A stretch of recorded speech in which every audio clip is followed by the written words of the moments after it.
What is up, guys? Welcome to another episode of Shuffle of Death right here on Rick Renegade's Metal Reviews. And this one was pretty interesting. Definitely random, but some good stuff. And definitely an oddball in here, or two.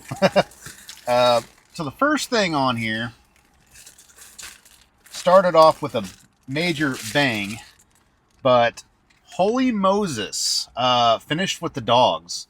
This is one of those extremely crazy thrash albums. This band is from Germany, and this came out in '87. Gets a 92% on Metal Archives, which that's pretty fair. I'd probably even give it like a 95, honestly. And this is their second album. And what's interesting about this band is it's actually a female-fronted thrash band, and you probably wouldn't know it was a female if you weren't told, but she's very raspy. The music's incredibly chaotic.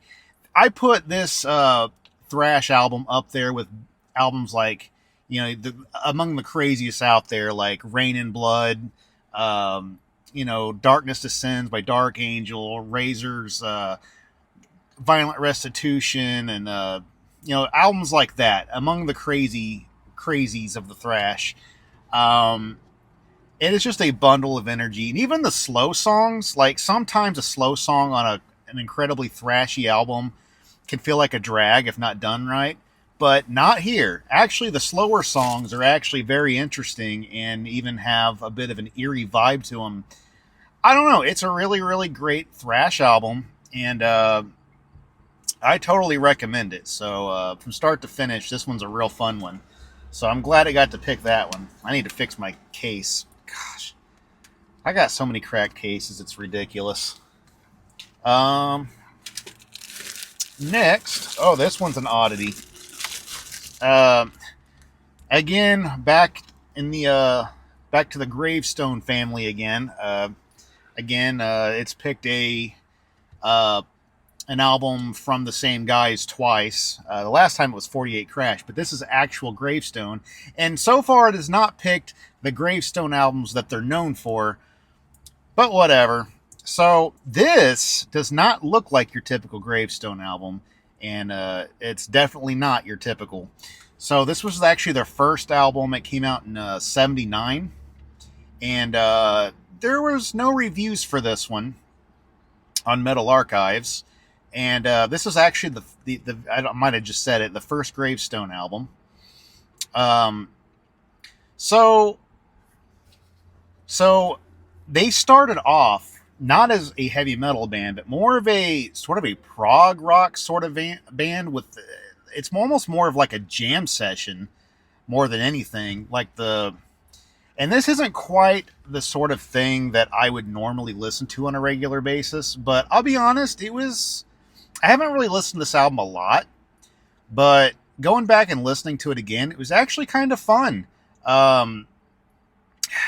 It's good for what it is. I like some of the ideas, but the songs don't really have much of a structure to them. It really is just more or less a jam, and a lot of the songs are just instrumentals, just some lead guitar and some interesting riffs here and there, but I don't know. It's not bad. I would probably give it like an 80%. I mean, for what it is, it's a good listen, but it's definitely not Victim of Chains or any albums like that. So, but I don't know. It's worth it. It's worth it. An interesting piece to my collection for sure. But yeah, not your typical Gravestone. Next, we got Thrust, a kind of a heavy power metal band from Chicago, Illinois, USA. This one, okay, so their first album was more or less like a good raw speed metal album. This one, okay, this came out in 2018, and no reviews, and it's their fourth album, actually. I like it. It doesn't really sound like their first album, the one that I'm the most familiar with. but it's really got a really heavy, ballsy sound to it, but with some melodic, clean vocals.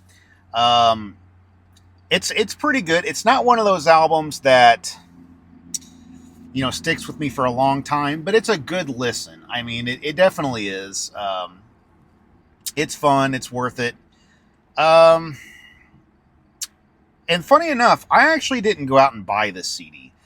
I actually ordered something from somebody on eBay, and I only ordered like one CD, and he like threw in like two free CDs for no reason, and he threw this in, and I was like, well, all right, I know who Thrust is.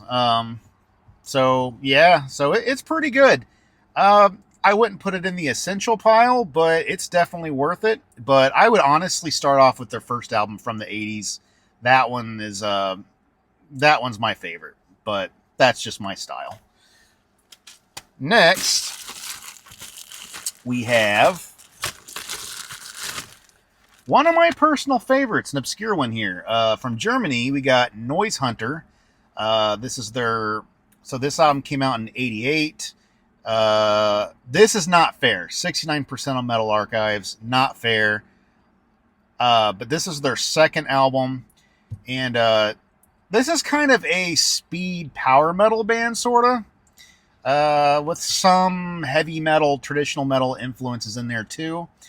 I don't know. I always really love these guys. Their first two albums, especially, are really, really great. They're memorable, great choruses, some great guitar harmonies, and the songwriting is just very, very good. And this has a pretty good production. Now, the first album's a bit raw, but this production on this is actually pretty dang good. I like the vocals. They're kind of a raspy. I don't know, but he sings. It's not like just a screaming sort of thing. It's a raspy singing voice, but I don't know. I have always liked this band, and given this a 69% is not fair. I personally would give this like a 90 or a 95, or well, I don't know, maybe like I don't know, maybe that's about right. Somewhere between a 90 and a 95 for me. I have just always liked this band, so I don't know. So check out Noisehunter, Spell of Noise. Next, and this is an oddity, and might I add, this is probably like the stupidest band name, well, one of, but Petty Pew. I don't know. I really don't know, but I'll explain this little tag in here. Um, so I went to Legions of Metal Festival a couple times, and there's this guy. I can't remember his name. I can't remember his last name, but I remember talking to him, and he always like knew these bands that with these weird names. Like he told me about a band called Pillow Kills, which is also pretty cool. Maybe I'll do another. I've done a review on it actually, and he talked about Petty Pew, and I'm like, okay. So what this is it's incredibly good German speed power metal. I mean, it's very, very good. The songs are incredibly memorable. And for like what I think this album's like 59 minutes. I just got done listening to it. That's a long album, and I don't really like albums that are that long. But this is good from start to finish. I enjoyed all of it, and this wasn't my first time listening to it. I've listened to it a lot, but just a recap on this one. It's every bit as good as I always thought it was. And the only criticism I could have, well, let me explain some things. This came out in '96, so kind of a sweet spot for German power metal, and it gets a 96% on Metal Archives. I agree with that 100%. And this is the only album they've ever done. But it's just it does sound very German to me. The vocals is probably the only criticism I have. I like him a lot. Like his voice works for this music, but he does this vibrato thing that I don't understand. Like I don't know. I'd mimic it, but I probably couldn't do it justice. You can really tell it on Child of Misery. He does it really, really bad, and I don't understand it. Why he does it like that. But most of the time, he sounds fine, and it actually works. But I don't know. That's just the only weird thing. But I seen this guy that told me about this band at Legions of Metal Festival. He had an extra copy he was selling Facebook, and I bought it, and it says right here in this piece of paper, one of the greatest German power speed metal albums of all time, not for sale to posers, $15, which is a very, very good price for this. And I'm like, well, this sounds like it's right up my alley. I'm not a poser, so I bought it, and I'm glad he definitely felt the same. So yeah, Petty Pew, definitely check it out. And that's it. So really a pretty good week. That was a fun one.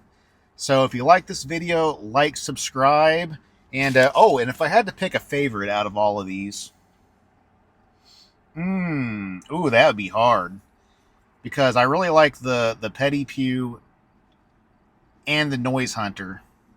Probably honestly, Petty Pew might be my favorite, and I of course I really like Finish with the Dogs, but when you give me a good German power metal album, I'm all in. So it's a toss-up. I'd probably say Petty Pew gets the edge, but then Noisehunter very, very close. But anyway, see you later. Stay metal.